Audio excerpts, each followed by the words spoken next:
303-এর গড়, যা আমাদের বাংলাদেশে প্রত্যেকটা গড়ই আছে।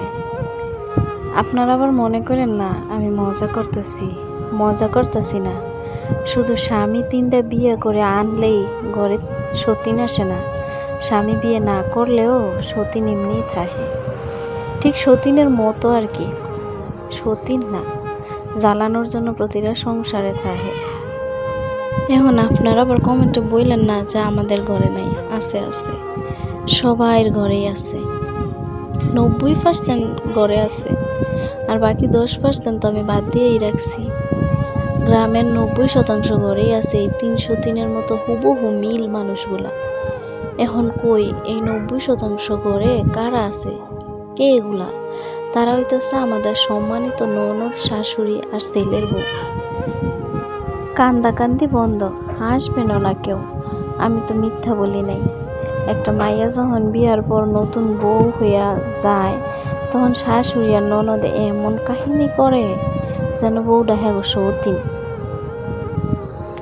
203 বা 303 থাকলে যেমন তারা একজন আরেকজনকে প্রতিপক্ষ মনে করে, বিরুদ্ধ থাকে, যা আমার সব কিছুতেই ওরা বাঘ বসাইতেছে, আমার খানা পিন্দা গড় এমনকি বর সব কিছুই আমার কমফোর্ট আছে, ওরে সরাইলে হয়তো আমি সব একলা পাবো। ঠিক এইরকম চিন্তা ভাবনাই করে। ঠিক তেমনি সংসার জীবনের শুরুতে শাশুড়ি আর ননদ এমন করে, মনে হয় যেন হ্যাঁ গো সব কিছুতে কম পইরা গেছে গা। একটু কিছু হইলেই ননদ যায় গো শাশুড়ির কাছে, শাশুড়ি সারাদিন ওই বিষয় নিয়েই ক্যাসাল করবো, ওইটা নিয়েই ফিরে থাকবো। তারপর তিলেরে তাল বানাইয়া কইব হের পুতের কাছে, যেন তাড়াতাড়ি বাড়িতে বাহির করে দেয়। এগুলা কইরা কি শান্তি পায় আল্লাহ ভালো জানে। ফুত আর ফুতের বড় অশান্তি দেখলে মনে হয় ওই দিন পেটের ভাত হজম হয় তাড়াতাড়ি, খাইয়াও শান্তি লাগে। যেই দিন দেখবো ফুতের বউ হাসাহাসি করতেছে, একসাথে ঘুমের থেকে উঠছে, দুইজনের মধ্যে খুব মিল মহাব্বত, কোনো মুখ কালাকালি হয় নাই, তাইলে ওই দিন সন্ধ্যা হইতে হইতে দোষ একটা দইরা লাগাই দিব শান্তি। আর যদি বউটা হয় প্রবাসীর বউ, তাইলে তার কোনো কথাই নেই। ওই যে ননদিনী আছে, সারাদিন হ্যার মার কাছে কইব তোমার ফুতের বউ খালি শুইয়া থাকে, সারাদিন মোবাইল টিপে। রানলে কইব রান্দা হয় না, মজা লাগে না। কাপড় চোপড় ধুইলে কইব ধোয়া হয় না। ঘর গুছাইলে কিংবা বিছনা গুছাইলে কইব গুছানো হয় না। কিন্তু নিজে একটা কাজও করতো না।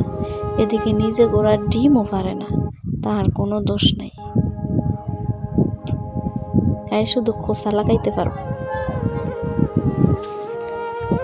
আর প্রবাসী স্বামী মার কাছ থেকে সব বিচার শুইনা আগামাথা কিছু না বুঝাই বউরে শাসন করা শুরু করব।